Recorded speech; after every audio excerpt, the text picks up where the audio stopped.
Vamos então falar sobre Jesus Cristo, o Deus homem, mas antes, só para a gente lembrar que a gente começou falando, sobre a cristologia ter um lugar central na cristologia cristã, na teologia cristã, porque Jesus ele é o coração da mensagem cristã. Se a gente observar, a gente aprende sobre Deus, criação e tudo, mas o ponto crucial é aquele momento que a gente vê a importância da gente precisar da salvação. É meio que o passado é para explicar o porquê Jesus e o futuro é para falar da nossa esperança em Jesus. Pode reparar que a teologia é basicamente isso. Claro, estou falando da teologia cristã. E o cristianismo, ele defende que há apenas um Deus, e esse monoteísmo ele é herdado do judaísmo.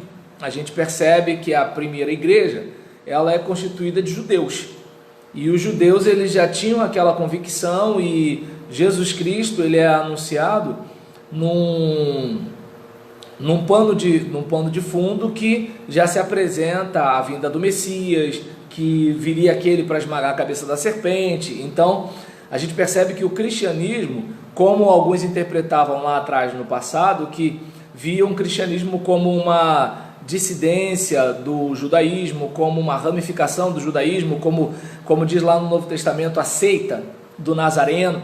Então via-se muito, por quê? Porque o cristianismo começa com judeus que se convertem, que pregam o texto do Antigo Testamento como Bíblia Sagrada no contexto. Que nem é muito comum a gente, quando pensa nos discípulos pregando as Escrituras, a gente às vezes pensa que eles estão pregando como os 66 livros que a gente tem. Mas aí é onde eu bato mais uma vez na tecla, que a gente tem que ter cuidado para não acreditar que eles estão pensando do jeito que a gente pensa, Então que a gente já encontrou a Bíblia pronta, mas até a Bíblia chegar até nós teve toda uma caminhada. Então eles estão pregando textos do Antigo Testamento.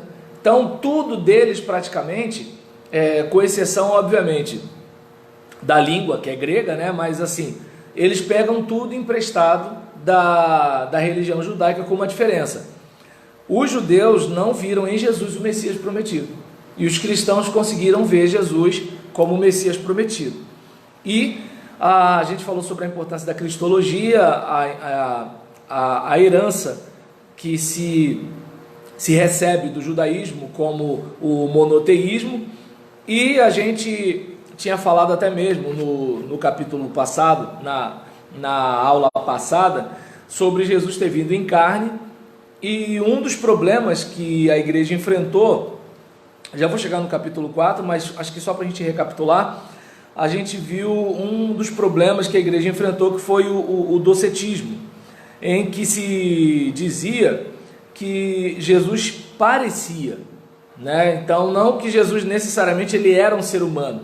Então, por exemplo, deixa eu ver aqui uma anotação interessante, é como se Jesus não possuísse um corpo material, mas e nem tivesse nenhuma natureza física, mas era apenas um espírito puro que parecia ser corpóreo. Então era uma coisa mais ou menos assim. E a nossa defesa é que Jesus ele era tanto um ser divino quanto um ser humano. Ser humano como aquele que precisa beber água e pede à mulher samaritana, que chora porque fica emocionado quando seu amigo morre, é aquele que fica irado como todo mundo, e ele olha, vê aquele templo, aquele comércio todinho, e é interessante, que talvez eu tenha que preparar um estudo só para isso, porque as pessoas pegam esse texto para criticar a cantina da igreja, só que assim, é um contexto totalmente diferente. Primeiro que templo ali não é templo como o nosso. Por exemplo, eles só tinham um templo de Jerusalém. A gente tem vários templos de várias denominações.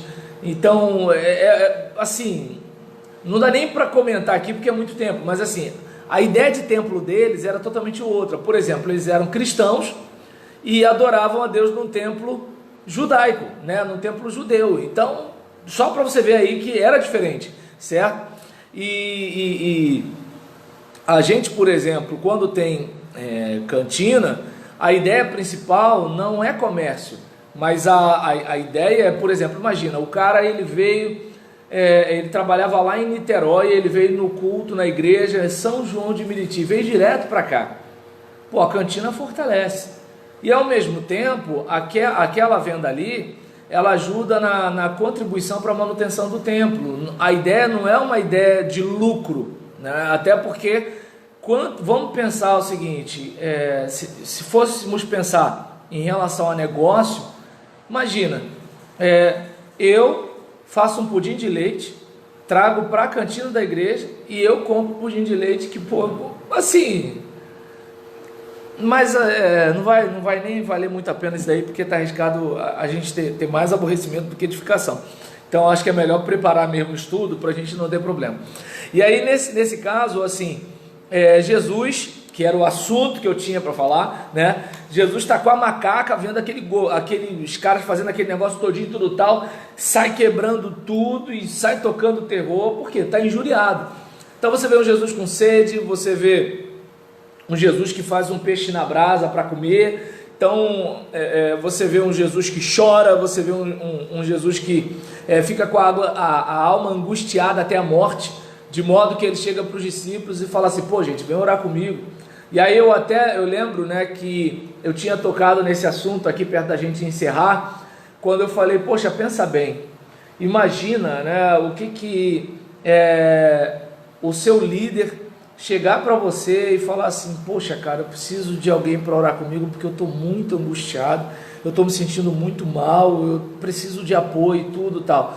Vamos e venhamos, gente. É fácil a gente encontrar um líder para fazer isso? Não. Porque a primeira coisa que vem na cabeça do líder é que ele vai estar demonstrando fraqueza se ele fizer isso. Jesus não estava nem aí para isso, ele estava se sentindo mal, tanto que aqui na sua oração ele fala o quê? Pai, se possível for, passa de mim esse cálice. É meio que, eis-me aqui, envia outro ali. Entende? Então você vê que assim, Jesus está com o seguinte sentimento: se eu puder sair desse negócio, eu saio. A única coisa que prendeu Jesus ali foi o sentimento de dever. Porque no fundo, ele... Pô, isso aí vai ser muito brabo. Quero isso não. Não sei se dá para perceber. Agora,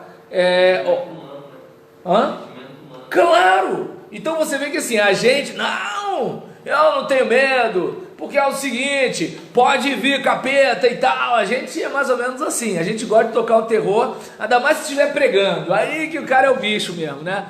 Então, assim, se a mulher não estiver sentada no primeiro banco, então, aí que ele é o bichão mesmo. Mas o que acontece?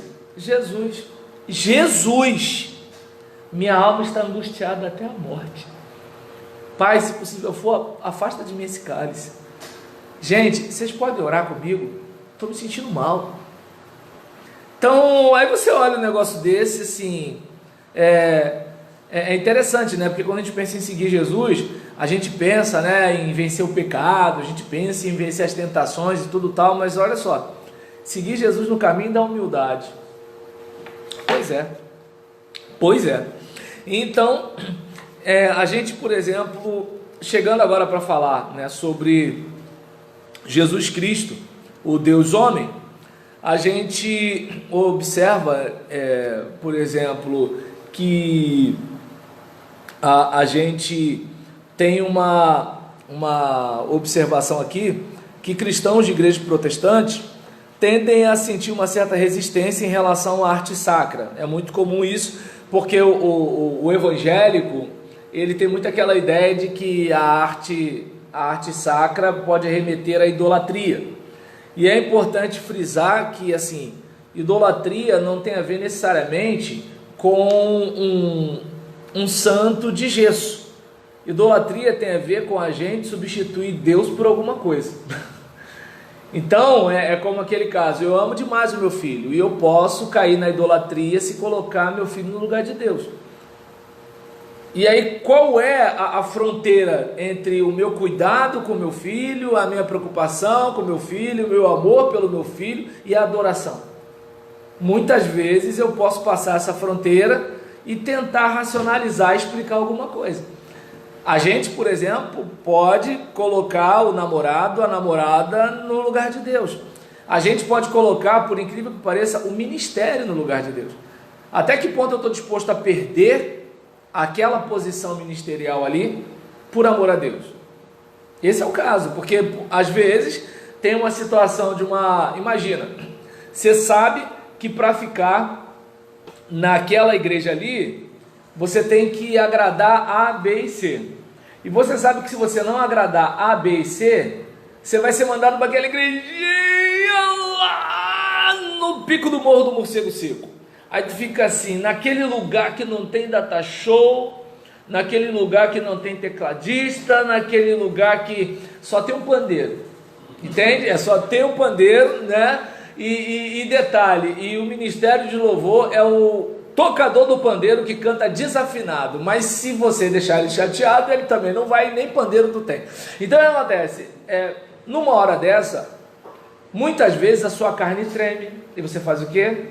Come no pires do fulano de tal, que fala assim, ele não vai deixar a nossa igreja, porque onde ele vai encontrar uma igreja como essa? Aí eu pergunto, tem idolatria ou não tem? Percebeu como é que é o negócio? Então, assim, e eu falei logo, por que eu falei de igreja? Porque a gente geralmente, quando pensa em idolatria, pensa em santo de igreja católica. Quando idolatria é muito mais do que isso, entende? Porque você, por exemplo, pode olhar para aquela arte numa perspectiva artística, e você pode de repente olhar para o salário que você ganha como um Deus na sua vida. Então, não se dá para perceber que o problema da idolatria está mais dentro da gente do que fora da gente, certo? E nesse caso aqui, a gente observa, né, conforme a anotação do autor, João dos Santos, em que ele diz, né, que cristãos de igrejas protestantes tendem a sentir uma certa resistência em relação à arte sacra, tendo antipatia especial por imagens da igreja católica e ícones da tradição ortodoxa oriental. Na maioria dos casos, isso se deve a um temor, de certo modo justificado, de que a proliferação de imagens e pinturas de Jesus pode resultar em idolatria numa substituição do Deus verdadeiro por um mero símbolo.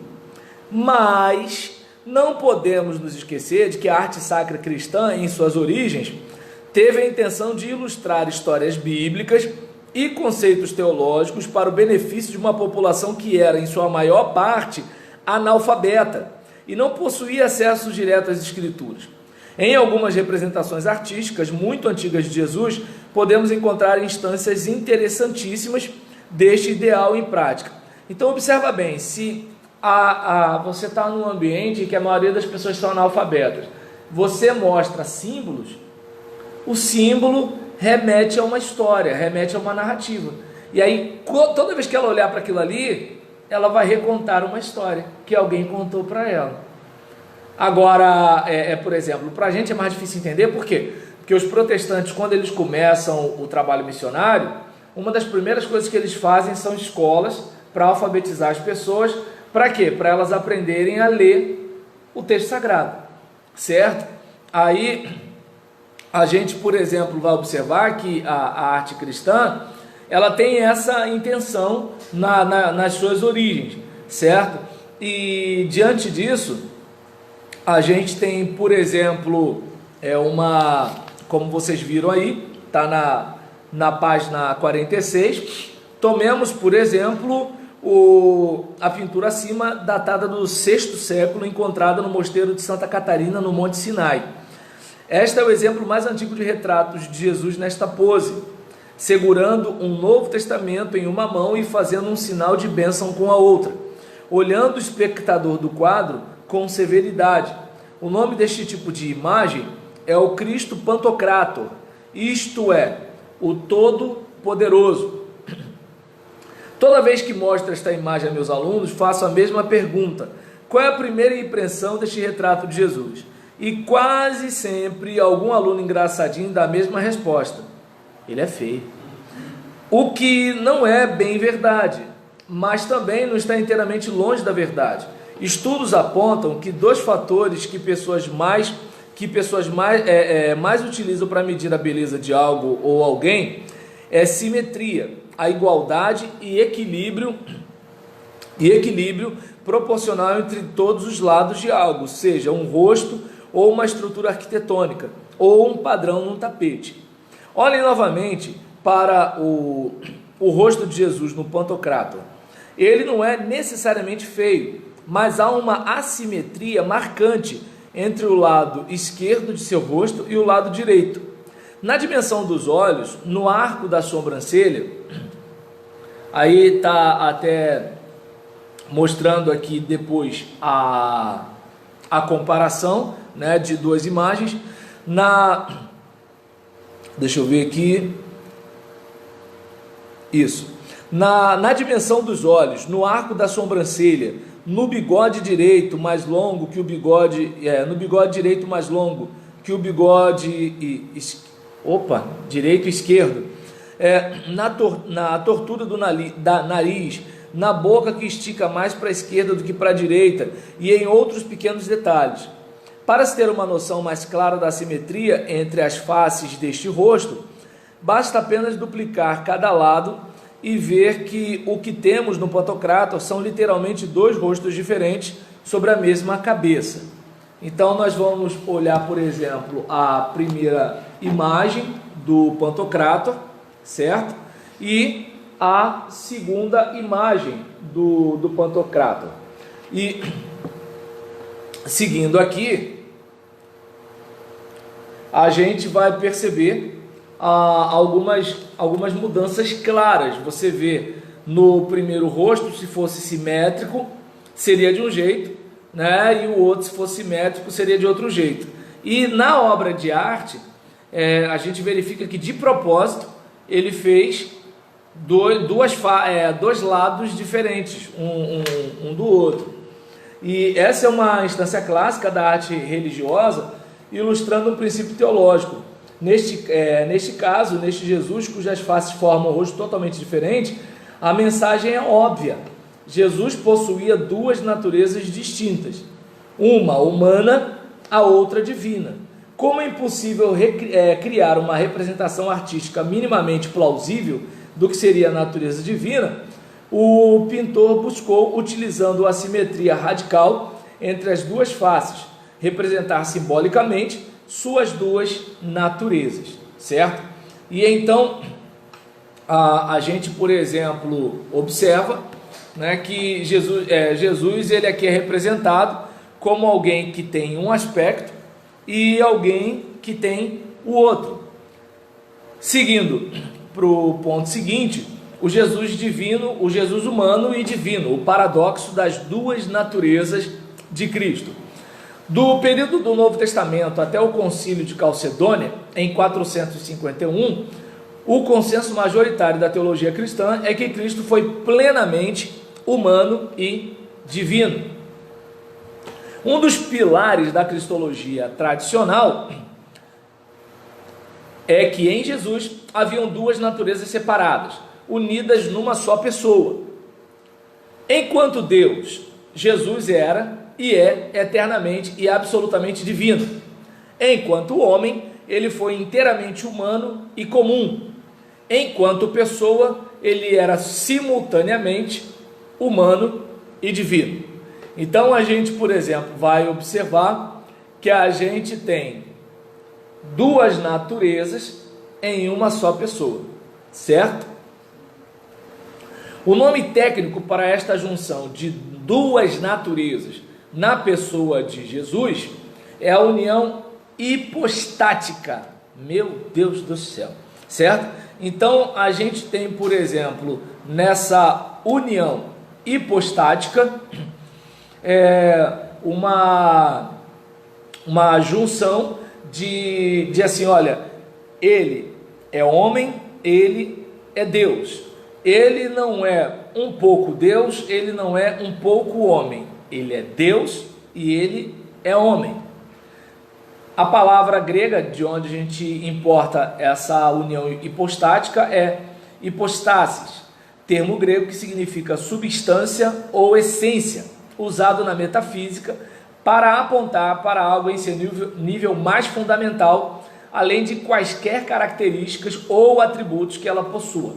Então a gente percebe aqui que ele tem duas naturezas ou duas substâncias em uma só pessoa. A natureza humana e divina não se misturam, não se mudam, misturam ou diminuem, mas existem integralmente na pessoa única de Jesus Cristo. Daí onde você vai ouvir, se é que já não ouviu, a frase 100% Deus e 100% homem, porque não é uma mistura assim, vamos bater no liquidificador, a divindade e a humanidade vai sair isso aqui. Não vai reduzir a humanidade, não vai reduzir a divindade, vai colocar em justa posição, digamos assim. Quando eu lembro muito das aulas de português, de língua portuguesa, quando se fala de aglutinação e justaposição. Na aglutinação você pega uma palavra, junta a outra e vira uma palavra só misturada. Na justaposição você já tem o que? Olha, tem essa posição aqui e tem a outra, colou, essas duas palavras viraram uma. Então a gente, por exemplo, vai observar aqui que a gente tem a junção dessas duas naturezas. Deixa eu ver. Não há maneira fácil de reconciliar a humanidade e divindade de Jesus, apesar de buscarmos analogias ou imagens mentais que facilitem a nossa compreensão da unidade entre as duas naturezas. O que podemos fazer, porém, é aceitar a simultânea divindade e humanidade de Jesus, pois tanto sua humanidade quanto sua divindade são expressadas no Novo Testamento. Então, vamos pensar aqui sobre a revelação de Deus em Cristo. O Antigo Testamento demonstra a infinita distância entre Deus e suas criaturas. A gente vai observar, por exemplo, no caso dos 10 mandamentos, as exigências divinas, assim, caramba, como é que a gente vai atender um negócio desse? Certo? É complicado. Então você vai ver no caso de, por exemplo, vamos olhar Jó 36, 26, em que eis que Deus é grande, mas nós não compreendemos. O número dos seus anos não se pode esquadrinhar. Então a gente já vê o quanto Deus está acima da nossa realidade. A gente, por exemplo, vai observar que o Antigo Testamento enfatiza também a distância entre a humanidade e Deus, certo? Então a gente olha para uma realidade dessa e já verifica, né? Porque, como diz Isaías 55, versículo 9, pois assim como os céus são mais altos que a terra, assim são os meus caminhos mais altos que os vossos caminhos, e os meus pensamentos mais altos que os vossos pensamentos. Então a gente verifica, né, que assim, Deus está totalmente distante da nossa compreensão. Mas se Deus se revelar, você percebe que até mesmo quando Deus se revela, a nossa interpretação vai afetar de grande forma a ação de Deus em se revelar a nós. Por quê? Porque você percebe que ele veio para os que eram seus, mas os seus não receberam.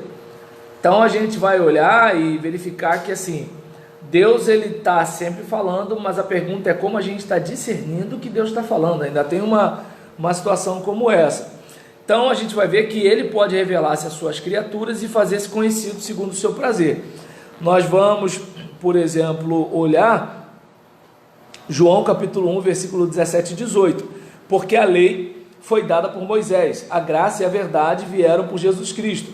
Deus nunca foi visto por alguém. O Filho unigênito que está no seio do Pai, esse o revelou. Então a gente percebe que isso é algo que da parte de Deus para nós acabou acontecendo. E mais do que isso, sendo a encarnação do próprio Deus, Jesus, ele sendo a encarnação do próprio Deus, em Jesus há finalmente a compreensão mais clara do caráter de Deus e de sua vontade, pois aqui as vemos traduzida a linguagem e ação humanas. E nesse caso aqui, a gente vai observar que Jesus é a imagem do Deus invisível, é o primogênito de toda a criação. Então a gente vê que o próprio Deus, ao encarnar, ele faz com que Jesus ele reflita o próprio Deus, e enquanto o principal de todas as criaturas. E a gente olha para cá e verifica algo bastante interessante, né? Porque quando Jesus revela Deus, aí a gente entra para aquela afirmação. É muito comum na teologia as pessoas falarem que Jesus é Deus. Só que Jesus a gente tem noção de quem é. Deus, como diz o teólogo Calbart, é o totalmente outro. Então, peraí, Jesus é Deus, não diz muito para mim. Agora, quando diz Deus é Jesus, aí eu começo a perceber um monte de coisa. Do que Deus não gosta? Eu vou nos evangelhos e vejo Jesus. O que Deus aprova? Eu vou nos evangelhos e vejo Jesus. O que Deus quer de determinada conduta? Eu vou nos evangelhos e vejo Jesus. Olha como assim, Jesus ele é uma referência do que o homem deveria ser, ele é uma referência do que um líder deveria ser, ele é uma referência do que Deus aprova e do que Deus reprova de um modo prático, e não apenas de um modo textual, como a gente vê nas escrituras do Antigo Testamento. Então é algo fantástico, né? Essa dinâmica de revelação. E assim a gente fecha o bloco relacionado à humanidade e divindade de Jesus, de duas naturezas numa só pessoa. Alguém quer fazer algum comentário? Então, vamos falar sobre Jesus enquanto o mediador. Rian, pode pegar um copo d'água para mim, por favor? Então, seguindo aqui, a gente vai observar que há uma ideia, como a gente falou no capítulo anterior, de união hipostática das naturezas de Jesus, que é a natureza humana e divina, e a importância dessa doutrina para a nossa compreensão da revelação de Deus em Cristo, certo? E a gente, por exemplo, vai estar observando a importância dessa união hipostática, de hipostásis, né, que tem a ver com substância, com natureza. Opa, muito obrigado. E nesse caso aqui, nós vamos verificar sobre as maneiras em que a humanidade e divindade de Jesus são vitais para a sua obra como mediador entre Deus e a humanidade. A gente, por exemplo, vai perceber que além do que Jesus é para nós, a gente precisa verificar quem Jesus é de fato à luz das Escrituras Sagradas. E aquilo que ele é para nós tem a ver com a mediação que ele fez entre nós e Deus. E a gente, por exemplo, encontra no teólogo Atanásio de Alexandria uma pessoa que explorou esse mistério da revelação de Deus em Cristo. Deixa eu ver aqui. Opa! Em relação à questão dessa união hipostática, e também a gente vê o desdobramento do valor disso.